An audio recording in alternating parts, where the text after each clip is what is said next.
I stayed up until 10 p.m. watching YouTube on my laptop with a queue of clips ready to play. One featured my favorite basketball player, Larry Beagle Johnson, making an impressive long-range shot. I've known Beagle since college, where he was a star player. After turning pro, he joined the Visors, my hometown team in Virginia. Now retired, he hosts shows on Wiz TV. I watched his videos for nostalgia. One unexpected clip showed him dancing carnally with a beautiful blonde at a Miami club, my wife. The clip just published showed them kissing passionately. When I called Lee, she didn't answer. She was supposed to be at a Miami business meeting with our friend Bart Kovach. I called Bart for information.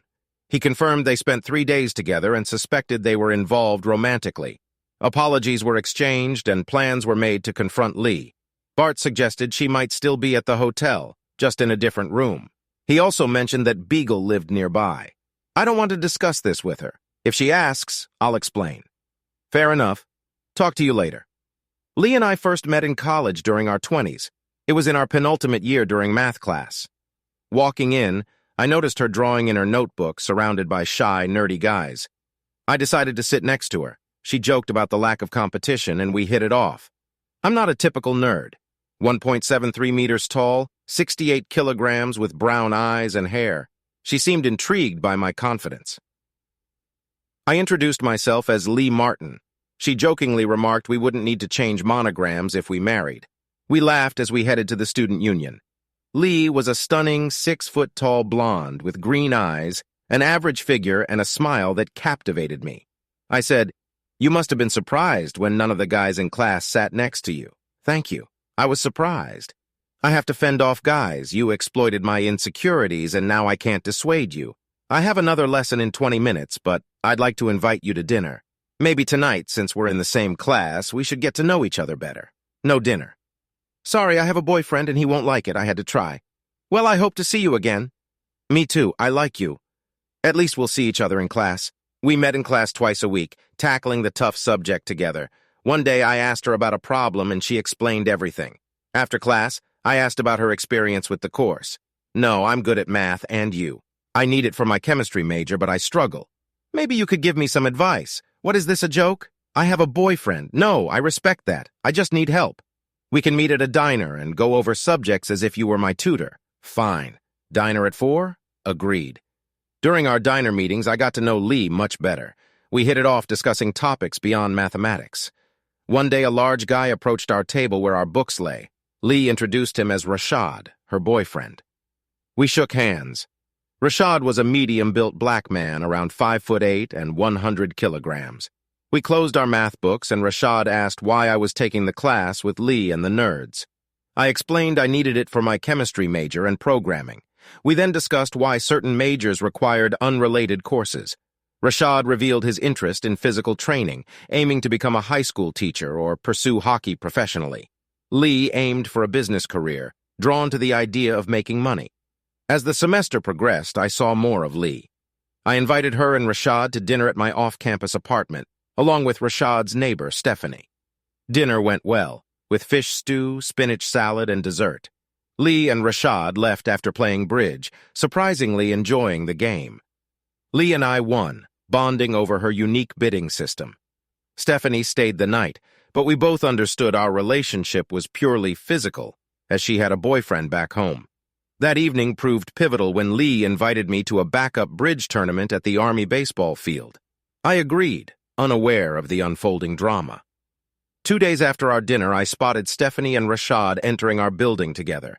Intrigued, I followed them to Stephanie's floor. "I'm sure what to do," I observed from my room. Hours later, Rashad emerged, prompting me to visit Stephanie. She seemed flustered, but confessed she felt no regret. We discussed the situation, agreeing to let things cool off for a while to assess our feelings. The bridge tournament was enjoyable. Though the revelation about Rashad and Stephanie lingered, Lee asked why I hadn't informed her. I explained Rashad hadn't made a decision. She understood. Later, she expressed a desire to come to my place, which I eagerly accepted in the heat of the moment. Passion overtook us. Lee's arousal matched mine, resulting in intense satisfaction. Despite my initial doubts, the connection between us felt undeniable. We shared in carnal moment, reaffirming our compatibility. She followed me. "Shower?" she asked in a sultry voice. We shared in carnal shower against the smooth wall before washing up and returning to bed, drifting off to sleep. In the morning, I rose and brushed my teeth. Lee joined me and offered her a spare toothbrush. After freshening up, we tended to my morning arousal. During breakfast, Lee asked, "Am I as good as Stephanie? Am I as good as she was?" We locked eyes before she grinned. "He's bigger, but you're better. Steph is good, but you're fantastic." From then on, we were inseparable. Lee practically moved in with me, despite Rashad's objections. He eventually found another partner and frequently visited Stephanie. During his senior year, Big Al moved into our building on the 4th floor. Sometimes I saw him with Stephanie, though they never lived together. We exchanged pleasantries until Steph invited us over for dessert one day, where Big Al was also present. We had a pleasant evening, though afterward we were no longer invited. Lee and I tied the knot at 20, fresh out of college. I landed a job as a programmer at the Pentagon, while Lee worked in advertising, aiming to influence government decisions. I inherited a house near work from my grandfather, which we moved into after the lease expired. With 3 bedrooms, a spacious kitchen, a converted garage, and a finished basement, there was work to be done, which I tackled with the help of a friend from high school who ran a construction business. Lee became pregnant, and at 22, we welcomed twin daughters, Betsy and Linda. While they were not identical, they certainly kept us on our toes. Lee took a year off, and I scaled back my work to care for the twins. Eventually, I transitioned to contractor status, allowing me to work from home while Lee returned to part-time work. As the girls grew, Lee resumed full-time work, while I balanced my contracting gigs with developing 2 potentially profitable systems. Lee's career thrived, and by the time the girls entered primary school at 13, we were financially stable. At 35, I stayed active with running and table tennis, both of which kept me in good shape. Despite being together for 15 years, our bed life remained enjoyable, though Lee seemed to question its vitality before the revelation about Big Al. I searched up Big Al's address, finding it about 3 miles north of our place. I pondered whether what I witnessed in Miami was recent or if it had been ongoing for some time. Other questions nagged at me as well. The day after I showed the girls the YouTube video, I requested DNA swabs from them and took one myself. It was Friday, and despite their need to attend school for tests and group sessions, I felt compelled to safeguard them from potential schoolyard confrontations. At 10, Lee rang. Seeing her name on the caller ID, I let it divert to voicemail. "Marty, please pick up," she pleaded. "Marty, I love you. I made a mistake. I'll be back this afternoon. Oh, damn." Her voice trailed off, punctuated by sobs. One of the upgrades I made to the house was installing an electronic entry system, and I changed the code. The converted garage sat unused but furnished, so I relocated Lee's belongings there, feeling it necessary. Both my mother and Lee's reached out eager to know my plans. Uncertain myself, I could only convey as much, so I accessed Lee's Gmail account, scrolling through a month's worth of emails, both archived and current. Despite checking the trash folder, there was no correspondence with Big Al. A few messages pertained to work and the conference with a couple offering some vague insights, but they were solely from a colleague attending the Miami event. Lee's flight was due to arrive at noon. During her calls, I enlisted a friend to monitor the airport, observing who disembarked from the plane in the ensuing dynamics. He spotted Lee exiting with her workmates, glancing around. He recorded a video on his phone, then proceeded to fetch her luggage, remaining at the exit. 5 minutes after others had deplaned, Big Al emerged. He too surveyed the area before heading to baggage claim. My friend trailed him while Lee waited for a taxi. Big Al approached her, speaking, but she shook her head, declining. A taxi pulled up and the dispatcher ushered them both inside. My friend sent me a video. 20 minutes later, the taxi pulled up at the house, but only Lee emerged, visibly flustered. Discovering her access code didn't work, she knocked and rang the bell. I opened the door to find her in tears. "I'm so sorry, Marty. I never realized how much of a mess this would become," she sobbed. "You don't belong here, Lee. Your belongings are in the garage until you find somewhere else. Big Al's house would suit you better." "Oh, Marty, there's nothing between us. I love you. You publicly humiliated me, made me a joke. Our daughter's at school. Who knows what they're dealing with? You're despicable. Get out of my sight." Her expression fell as she staggered away, eventually sitting on a chair in the yard, crying. Mrs. Cunningham, our neighbor, came out and comforted her. Lee eventually went to her house. I called Lee's mother, informing her that Lee was nearby and needed support. Ellen, her mother, wasn't very responsive but agreed to come in an hour. I sat in the kitchen sipping coffee, unable to envision what the future held. The night prior, I contacted a lawyer I knew who referred me to family law attorney Joan Ellis. I scheduled an appointment for the following Monday, and about 30 minutes later, Miss Ellis returned my call. "Mr. Martin, this is Joan Ellis. You've scheduled an appointment for Monday regarding your wife and the basketball player." "Yes, how did you know?" "The video doesn't identify her. Who she is, the TV reporter found out.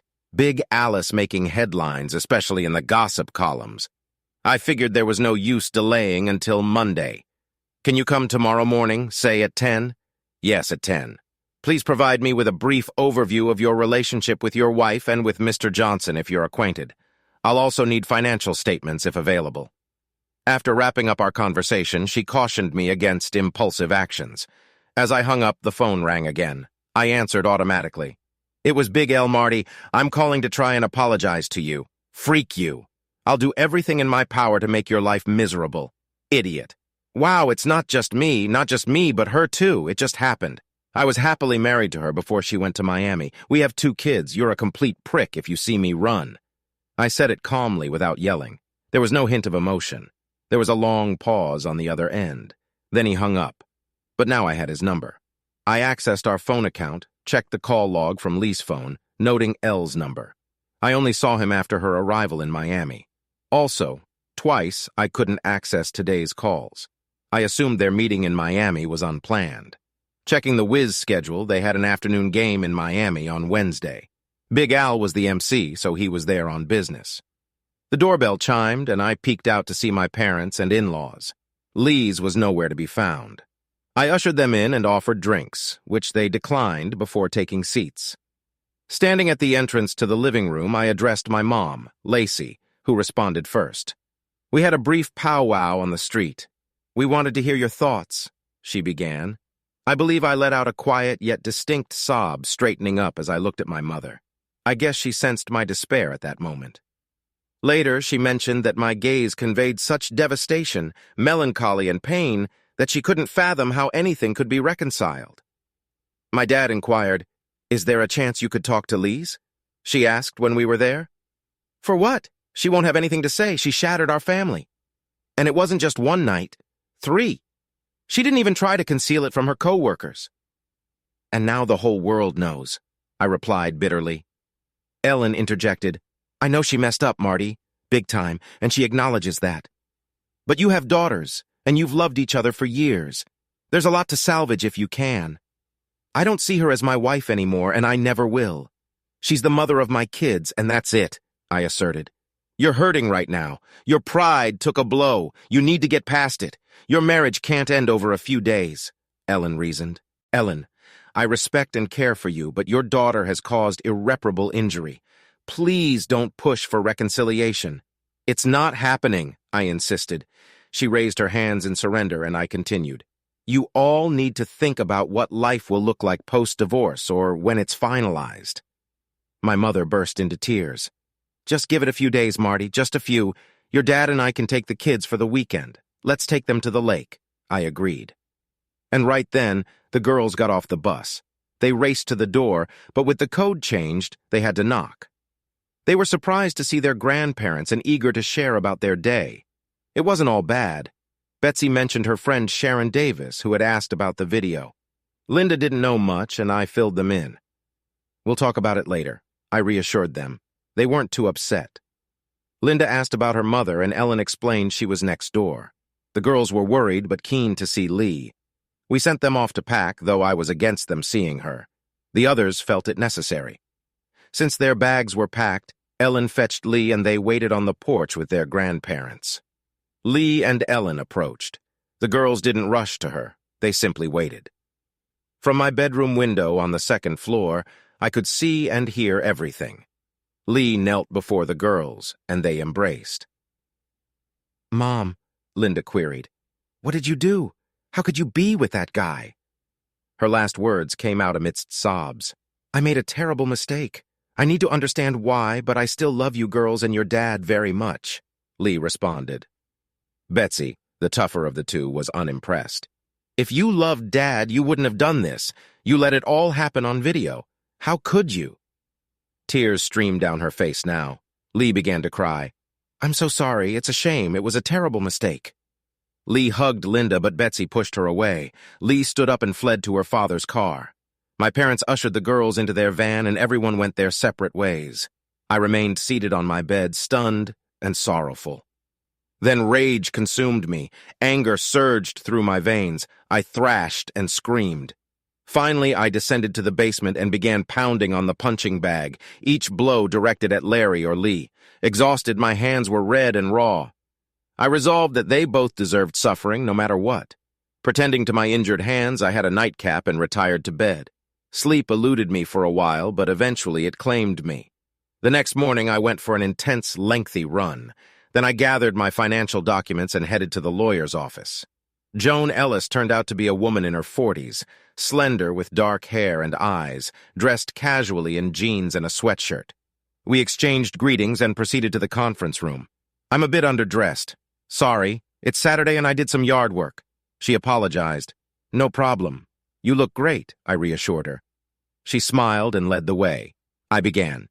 Miss Ellis, I want to understand my options for divorcing my wife. I can outline them for you, but are you certain you want a divorce? It's a difficult path, especially with 2 children, right? She inquired. Yes, the twins are 13 and I'd like to see custody, I confirmed. Let's circle back to whether you truly want to end your marriage. Has something like the Miami incident happened before, or is this a one-time occurrence? She probed. I don't think she's straight before, but I can't say for certain, I admitted. So, if it's true, you can't reconcile with it, she summarized. No, I replied firmly, without further elaboration. All right, let's talk finances, I suggested. We delved into each other's earnings and responsibilities concerning the children. Joan was pleased to discover that the house was solely mine, acquired before marriage, and that the children had lived there their entire lives. She also noted that my role as a stay-at-home parent and our compatible work schedules could sway custody in my favor. However, she cautioned that nothing was guaranteed. I earned roughly the same as Lee, but my income was less stable, I informed her. Joan believed that neither of us would likely owe child support. The non-custodial parent typically pays child support, she clarified. I'm curious how soon we can initiate divorce proceedings, I inquired. We could have the documents prepared and submitted within a week, Joan proposed. I suggest waiting longer. People can change their minds and you may be required to undergo counseling. Is there a way to avoid that? I'd prefer not to have any direct conversations with her, I expressed. You will need to have these discussions, but we can keep them to a minimum, Joan assured. I noticed your hands are bandaged. What happened? She inquired. I got a bit upset last night and took it out on a punching bag. I forgot my gloves, I explained. Well, at least you didn't visit Mr. Johnson or your wife. Speaking of which, is there a way to sue him for this? He should be held accountable, I remarked. Unfortunately, in this state, there's no legal recourse for infidelity or alienation of affection. It used to be the case, but not anymore. I also checked Florida law, and there's no option there either. He's off the hook for now, Joan informed me. My tone remained steady, which seemed to unsettle Joan. Let me see what I can do. Refrain from any violence, please, she requested. No promises. That guy needs to pay. I won't rest easy if he gets away with this. I assert it. Mr. Martin, I must inform you that while our conversations as your attorney are confidential, if I have reason to believe you're planning a violent act, I may have to report it or not, Joan cautioned. You will never have to worry about that, I assured her. Thank you for saying that. I signed an agreement with her and paid the fee, urging her to expedite the document preparation. Upon returning home around noon, my father, Leland, called. Hey, how are you holding up? He greeted. Fine, I replied. I just left a lawyer's office. He continued. Oh, what did they say? I inquired. We discussed the potential outcomes of a divorce. Marty, you need to take your time with this. Don't rush into anything. This decision is crucial and you shouldn't make it hastily, he advised. Dad, the moment Lee slept with that idiot, it was over. The fact that she did it repeatedly makes it even worse. But once was enough. Mom thinks she hurt you so badly that there's no hope, I shared. I suppose she might have a point, but still I'd like you to take it slow at least once. Lee should have a chance to explain everything, my father suggested. What could she possibly say to change my mind, I countered. There was silence for a while, then he responded. Okay, I can't think of anything, which is what needs to be proven. We discussed the girl's moods and emotions. Linda was deeply saddened and withdrawn, while Betsy was enraged and struggled to control herself. Mom works with both of them, reassuring them that they won't lose their parents and will always have us both, he shared. With that, we bid farewell. The home phone rang. Without caller ID, I let it go to voicemail. It was Lee. Marty, if you're there, please pick up. I need to talk to you, Marty. I need this, please. I messed up and I know it. You're the only person I trust to discuss serious matters with. Will I lose you? She pleaded. No, I replied softly. Please, I understand how angry and confused you must be. I'm truly sorry, she continued amidst tears, then hung up. As she spoke, tears streamed down my face. Once again I descended to the basement, this time wearing gloves. Despite the pain, I relentlessly punched and kicked the bag until exhaustion consumed me. Afterward, I showered. Some men might turn to hard drinksel in such situations, but I chose to channel my emotions through physical activity like running or hitting the bag. I contemplated how to confront Larry. One persistent thought was the weapon I had found, a Taurus self-loading pistol 380 while jogging. Its serial number had been erased, making it illegal, yet I kept it. I cleaned it and tested it at a shooting range. I entertained the idea of using it against Larry, but the thought of jeopardizing my freedom, especially for him, dissuaded me.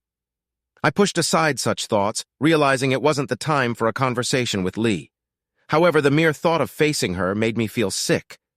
Alone in the house, despair engulfed me, suffocating me like a heavy blanket. With a sudden surge of fear, I leaped from the sofa, feeling as though someone might consider me insane if they saw me. I knew I had to move, so I went for a brisk walk, which led me past Larry's house. I didn't linger, but noted the lack of security, further fueling my unease. The house, large and new, sat close to the street, boasting a basketball hoop in the driveway. Despite the absence of a car, a spacious garage loomed behind. I strolled past it, completing a loop, and snapped a few photos with my phone. Continuing northward, I passed Lee's parents' house where their cars were parked at the entrance. Lee's car remained in our garage. Hurrying along, I entered a store and purchased a prepaid cell phone and a Diet Pepsi, then made my way back home. It was 3 o'clock on Saturday afternoon. Upon returning home, I made myself a sandwich, though I likely consumed 3 slices. Once I stopped moving, the sense of anguish returned. Retrieving the 380, I drove out of town to a friend's property with an open shooting range, vacant as they were in Florida. I fired 2 boxes of cartridges with the pistol. Too affordable, the weapon was functional, albeit slightly heavier than ideal. On my way back, I stopped at the pharmacy and bought 2 neoprene thigh wraps. Back home, I fashioned a body bandage to secure the 380 caliber pistol around my lumbar region, testing its comfort during a run which proved satisfactory.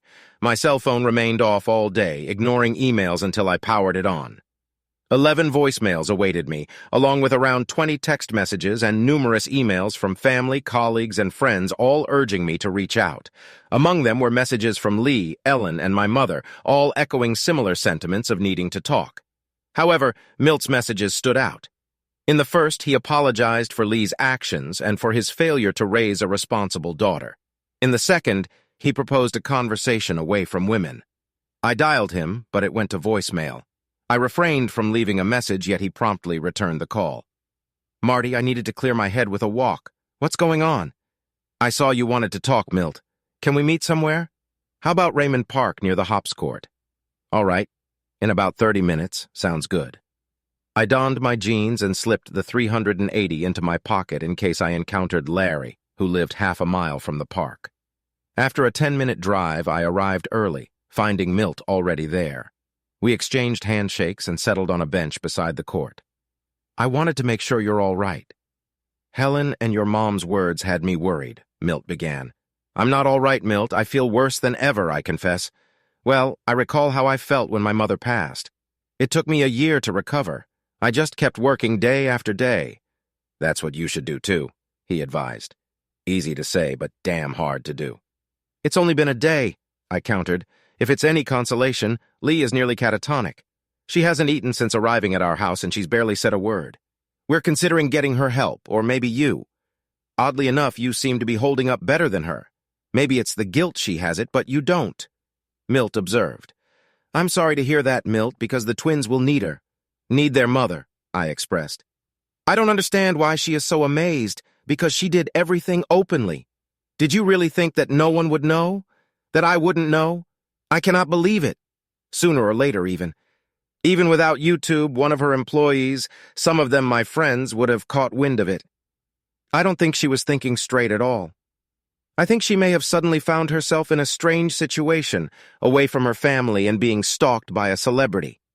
So she succumbed to feelings that, in a normal situation, I would have suppressed. Here's what I can take away from it. You're so smart, Milt. But I think she had a thing for Larry since college and thought she could have her cake. And what are you going to do? I inquired. It's very, very likely that I will divorce her. Now I can't even think about her without anger and hostility. I hope I don't get sick because of all this, Milt responded. Look, I know everyone else is telling you to wait to decide something, am I? I just can't understand how you can go back to any semblance of a family life with her. I admitted, yes, the case is lost. I'm going to wait, but not for long. You need to prepare her. If she's as bad as you say, I'll try, Milt concluded, and we parted ways. As I walked back to my car, parked on a nearby street, I noticed Larry dribbling a basketball up the intersecting street toward the court. I saw him and instinctively reached for my weapon. Milt, driving towards him, noticed him too and honked the horn. Larry got startled and lost control of the ball as it rolled down the street. He recklessly chased after it without looking, resulting in a fatal accident. It wasn't Milt who hit him. A car traveling in the opposite direction struck Larry, launching him over the hood and windshield before he fell onto the street. Milt drove past the scene. I rushed to Larry's side. He was alive but barely conscious. As I looked at him, I felt a mix of emotions, including betrayal. Paramedics arrived shortly after, but despite their efforts, they couldn't save him. The police arrived, and although I was nervous about my illegal weapon, I cooperated and was released without issue. About an hour later, I disposed of the weapon and drove to Milt's house to discuss the tragic accident. Arriving at the house, I rang the bell and Ellen answered. Following my emotional state, she asked if I wanted to see Lee. No, too early, Milt, I replied, indicating that I needed to speak with Milt first. Milt went downstairs. I waved to him and we departed. Milt, Big Al is dead, I informed him. Damn, did you eliminate him? I saw you had a weapon, Milt responded with concern. God, Marty, but he didn't look the way he should have. If he was truly upset, Milt continued, I didn't eliminate him. He got hit by a car after you honked at him. He missed his basketball and ran outside after it like a child. I saw him die, I clarified, unable to contain a smile. It's clear. Accident. God works in mysterious ways. I'll leave it to you or Ellen to tell Lee that her boyfriend died, I said. He's not her boyfriend, but we'll let her know.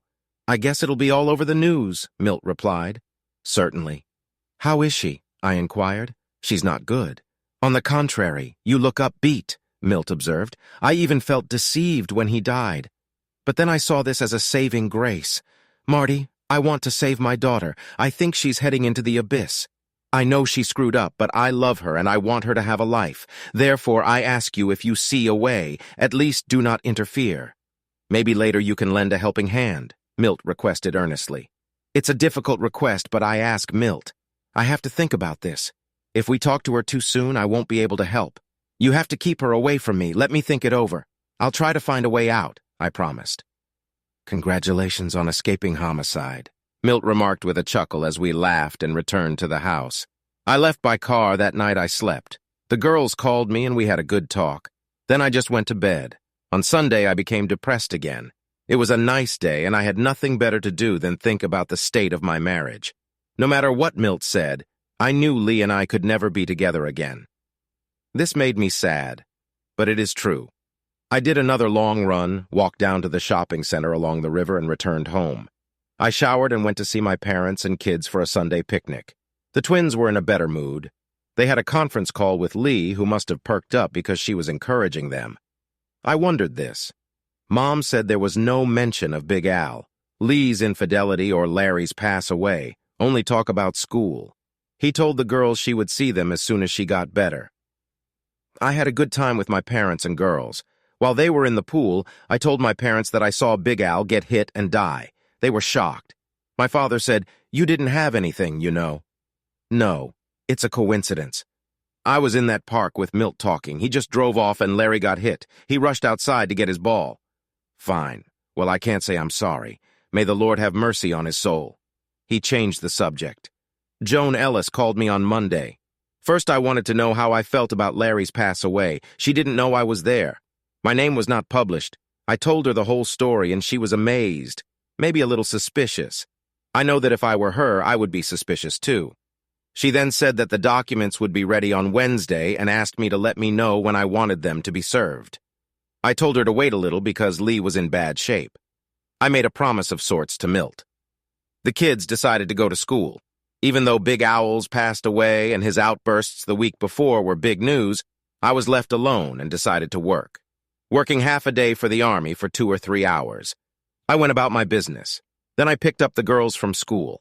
After their extra classes, we ate pizza. It was something I could make myself, and they loved my pizza. We had a pleasant evening, but before going to bed, both of them inquired about their mother's return. I responded truthfully. I doubt we'll have the same agreements as before. The future is uncertain, but I don't see us reverting to how things used to be. There's something else awaiting us, but we'll always love both of you. Milt called on Tuesday, followed by Ellen. They wanted to meet, so I agreed to meet them at Starbucks. While grabbing our drinks, Milt mentioned he'd contacted a marriage counselor and suggested I engage with Lee.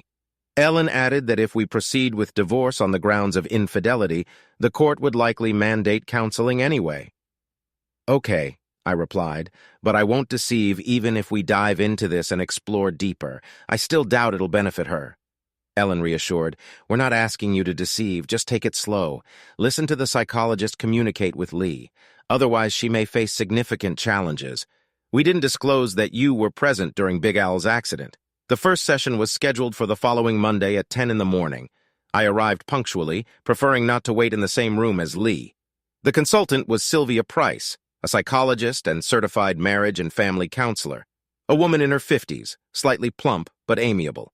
She ushered us into her office. Until then, Lee and I hadn't exchanged a word. She appeared unwell, pale, and kept rubbing her hands. Dr. Price briefed us on her practice, including handling cases of infidelity. She asked about my counseling goal. I aim to move forward in life and remain a good father to my children. However, I don't believe reconciliation in marriage is feasible, I stated. Lee, what are your goals? Dr. Price inquired. I wish to reclaim my former life. It may not be possible, but I desire to remain Marty's wife even if things aren't the same, Lee responded. Dr. Price surveyed each of us. As I understand it, Lee attended a work conference in Miami where she reconnected with a man from her university days and they spent several nights together, Dr. Price remarked. Lee affirmed this. I couldn't fathom that our Miami affair would become public knowledge. I assumed it would only be during my absence from the family. Dr. Price probed further. If that's the case, why did you go dancing with Mr. Johnson? You must have known he was a public figure, Lee explained. I thought it would be enjoyable. It wasn't near the hotel. Actually, it was fun. But I knew Hughes, my colleague, would find out about us, and of course I realized Marty would soon learn too. Perhaps not as quickly as he actually did. Let's set that aside for now, Dr. Price redirected. Marty, could you explain why you're convinced the marriage is over? I gazed directly at Lee, the person I loved and trusted the most in this world. When I witnessed her readiness to betray me so readily and openly, I was devastated. My grandparents died in an accident, and I endured immense pain for a long time. Nothing compares to this. Never have I experienced such devastation. If Lee could do this to me, then anyone could. I could never grant her or anyone else that level of control again. Lee openly wept as I voiced this. I wanted to express that I would never trust her again. How do you feel seeing her like this? I'm just sorrowful and also extremely furious. It was so outrageously cruel to me and to our children as well, even if it was done out of foolishness without the intention to inflict pain. It was so wrong. And for what? 3 nights with some guy you fancied in college? I gazed directly at her. When I asked this, Lee sobbed. No, I don't know why I did it. Dr. Price intervened. Lee, calm down. Is it true that you had romantic feelings for Mr. Johnson back in college? Yes, he was this big, handsome, famous guy. He pursued me persistently, but I was with Marty and I declined. So I asked, then why did you agree? Leading up to Miami, I felt a bit disconnected for a few months. We've all been so occupied. I was looking forward to a few days in Miami, thinking it might re-energize me, but as soon as I arrived, I saw Larry. He hugged me tightly, and I realized that I wouldn't resist if he made a move. Everything happened so fast. I can't make sense of it, I remarked.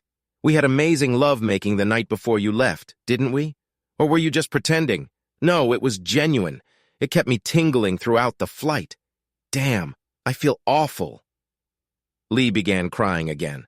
My tears flowed too, but my seething anger returned. I didn't believe I could contain it, so I stood up and walked to the outer office. I was about to lash out at the furniture when Dr. Price came out. Why don't you take a moment in the men's room? I'll talk to Lee alone first, then I'll speak with you in private. That's exactly what I did. The two of them spent about 15 minutes together. Lee emerged, no longer crying. Sorry, Marty. With that, she left. And Dr. Price asked me, Marty, how do you feel about Mr. Johnson's pass away? You know, I was there and saw him die, and I felt relieved that he died. I could have done it myself, but he was eliminated first. It's ugly, but it's the truth. And now the same thing, maybe even worse. This guy ruined my whole life over some nonsense. I felt cheated that I couldn't end him. I just leave affair with Larry. Spell the ruin of your entire life. I was a devoted family man, nothing more. What I said about betrayal, I'll never get over it. I can't fathom trusting anyone again. Lee shattered that trust. But it's only been a few days. Let me ask, have you considered how intense the closeness was between Lee and Larry? Yes, I saw on YouTube that they were completely consumed by desire for each other. And how did it make you feel? Betrayed. It was the ultimate betrayal. Lee, no matter what happens, she'll always have the memory of her steamy affair.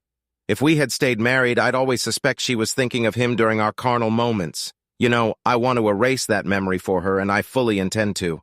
It's the least I can do. A tough situation. This is someone you deeply love. I truly loved her deeply in the past. That's why it hurts so much. She gutted me. That concludes the session. She asked me to think about what living arrangements could be made if we separated history. I was tasked with presenting the details about my trip to Miami and why I felt vulnerable. I also outlined potential paths to reconciliation between Marty and me before heading to Miami. I felt out of sorts, no longer finding enjoyment in the things I once loved. Work had become monotonous, and family life followed suit. This had been the case for several months now, leaving me with a vague sense of stagnation. I eagerly anticipated my trip to Miami. One coworker, Brady Bean, had been persistently pursuing me since he transferred to our office. Despite my efforts to brush him off for months, treating him as a joke, he remained undeterred. While he wasn't Adonis, he was good-looking and cheerful. His continued advances didn't offend me. Rather, I was flattered, although I made it clear I wasn't interested.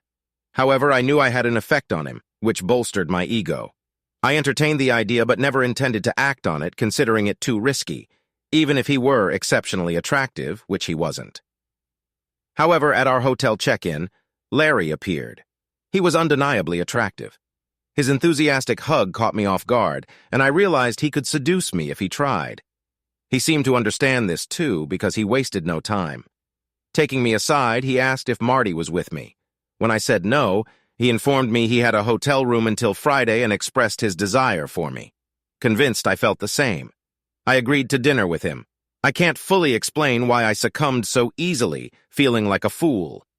Marty and I had passionate lovemaking the night before, leaving me on edge, a feeling Larry seemed to share. I didn't consider the consequences if Marty found out I cheated, or if I did, it was fleeting. I convinced myself I was in a different world for those few days. At dinner, Larry and I both knew where the evening would lead.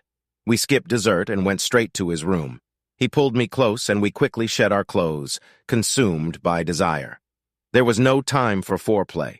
He took me to his bed, and we were carnal for a long time. After experiencing multiple climaxes, I lost consciousness briefly, only to be awakened by his kiss, signaling the start of round 2. This pattern continued into the next morning. I missed breakfast with the team and barely made it to the meeting. I felt physically satisfied, and I suspected my colleagues noticed, though there were no direct comments. I entertained the thought that someone might inform Marty, but dismissed it. They're clueless. It's all speculation. The closeness with Larry was unparalleled, possibly due to the distance from home and the freedom from family obligations, coupled with his muscular physique. Plus, he seemed as eager for me as I was for him. He could have had any woman, yet he chose me. My desire for him was overwhelming. After a work meeting, I reached out to him. We went straight to his room, spent 2 hours making love, then ordered room service, followed by more closeness. The following morning brought the same curious glances. A bit uneasy, I met Larry in his room at 5 p.m., and we remained in bed until 8. The passion was still intense, but not quite as electric as the first 2 nights. Room service delivered our meals. Then he suggested we go dancing, which we did. That's how we ended up on YouTube. I watched our video knowing full well Marty had seen it. That night I realized what Marty saw, a faithful wife openly lusting after another man. After dancing, we returned to the hotel for more closeness. The next morning, with a flight looming, Larry and I made love again, showered and dressed. We had breakfast in his room before I returned to mind a pack. My roommate Cindy mentioned seeing me dance on YouTube, calling it spicy. Horror engulfed me. I knew I was done for. Then I ran into Bart Kovac, Marty's close friend. On the airport bus, I asked if Marty had called during my Miami trip. He hadn't been in touch. Bart informed me Marty had seen the YouTube video, knowing I spent every night with Larry. Speechless, the flight home was excruciating. No one wanted to speak to me. Sitting by the window, a stranger occupied the adjacent seat. I knew Larry was on the flight but didn't spot him. Disembarking, I scanned for Larry in vain. He approached me at baggage claim, asking if I'd be okay. I replied it would likely never be the same. He seemed downcast. Unprepared for Marty to pick me up, I queued for a taxi. When I boarded, the dispatcher seated Larry with me. We were dropped off near each other. In the cab, Larry apologized for the YouTube incident, admitting he hadn't thought it through. I declined conversation, asking the driver to drop Larry off first. Back home, unable to face Marty's devastated and enraged expression, I fled. Once then, I've stayed with my parents. I'm in a near-constant daze. Attempting to talk to the girls was futile. Betsy rebuffed me, understandably. Phone calls were a bit better, though it took an hour to muster the courage. Now I attend counseling sessions. After that initial counseling session, I felt like my marriage had reached its end, heavily influenced by Marty's candid expression of his emotions. Now I'm grappling with how to navigate his anger and sorrow. I met a law says to how I could possibly earn back his trust. I know I don't deserve him. And then there's Larry. He's gone, eliminated in a car accident. When my mother broke the news, I felt immense sorrow. During our taxi ride, Larry urged me to call him. Truthfully, I could have, but he's no longer here. That absence adds to my sense of emptiness. If I ever were to be carnal with another man, I'm certain memories of my time with Larry would linger. However, now I'm not so sure. I can't shake the feeling that if I had turned him down, he might still be alive. It doesn't make logical sense, yet it feels that way. I feel utterly lost. There's a gradual improvement on the home front, although the struggles persist. The twins are coping with school, but it's been a challenge. It's his anger lingers, and Lended deeply feels her mother's absence. Despite our nightly teleconferencing, it's hard to gauge Lee's progress from our brief calls. During our second counseling session, each of us had an individual session before coming together. Dr. Price prompted us to consider what might facilitate reconciliation. While I couldn't envision a path to rebuilding trust, I pondered if understanding Lee's motives for her affair could pave the way. However, I remained skeptical of her remorse. Reflecting on her actions, it seems Lee sought a fleeting thrill without considering the consequences. But I can't shake the feeling that perhaps she wanted to be caught, signaling deeper issues. Despite her pleas for forgiveness, I find it difficult to believe her sincerity. Even if Lee genuinely apologized and explained her actions, I'm uncertain if I could continue our relationship. It feels like I'm standing beside a ticking time bomb. Consequently, I've made the decision to proceed with filing for divorce. Today, amidst the weight of divorce papers landing on my doorstep, I found myself reflecting on the evolution of my marriage. Marty's demeanor in our recent counseling session revealed a subtle shift, a resigned acceptance, perhaps, of the inevitable end. This acknowledgement marked a pivotal moment in our journey, signaling the beginning of the end.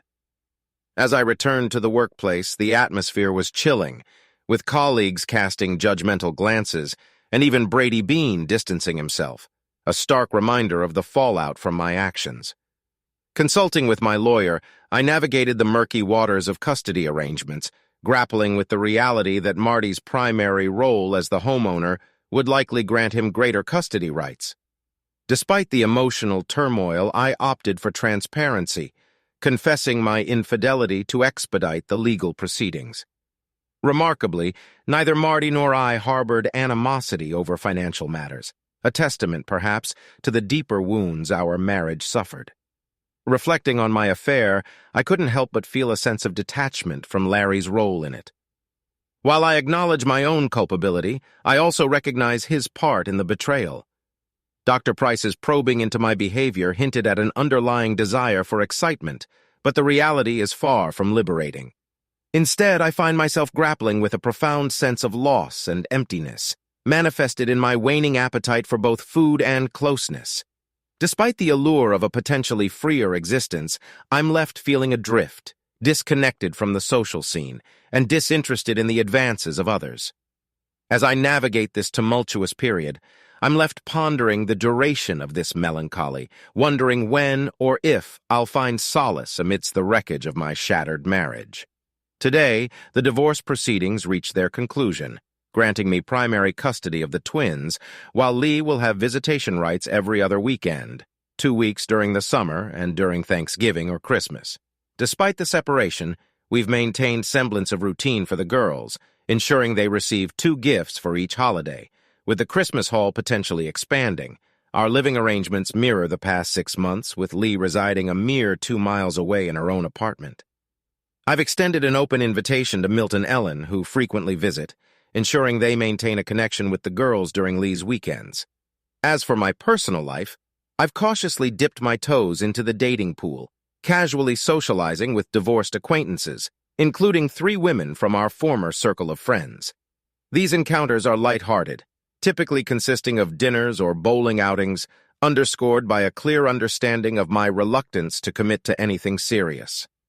While some may hold out hope for my eventual healing, I remain skeptical, acknowledging the enduring pain inflicted by Lee's betrayal.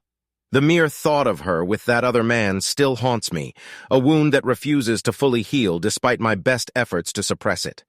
The twins, meanwhile, are adjusting to the new normal, with Linda displaying kindness towards Lee, while Betsy harbors lingering resentment, mirroring my own guarded nature.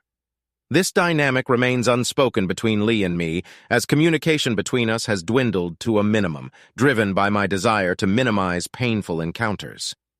Despite Ellen's concerns for Lee's well-being, I find it difficult to summon any sympathy, still grappling with the unanswered questions surrounding her actions. It's a chapter of my life I'm eager to close, yet its impact lingers, a constant reminder of betrayal and shattered trust. It's tempting to attribute everything to a series of unlikely coincidences. Lee's vague discontent, the opportunity to go to Miami, and crucially her meeting with Larry all converged to unravel the marriage. It's a dead end, a point of no return. Update. 1 year later, Milt Moore found himself on the golf course, his regular foursome disrupted by the presence of an old school friend, Fred Cunningham. As they strolled from the 9th tee, they broached a personal conversation when they hadn't dared to discuss over the phone.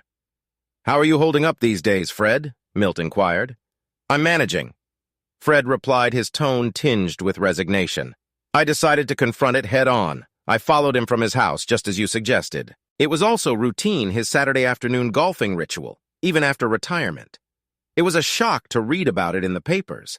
I never imagined he'd dart into the street like that, but I knew I had to act." Milt nodded in understanding. "Your honk likely startled him. It shook me to the core as well. It felt like divine intervention protecting Marty in the nick of time.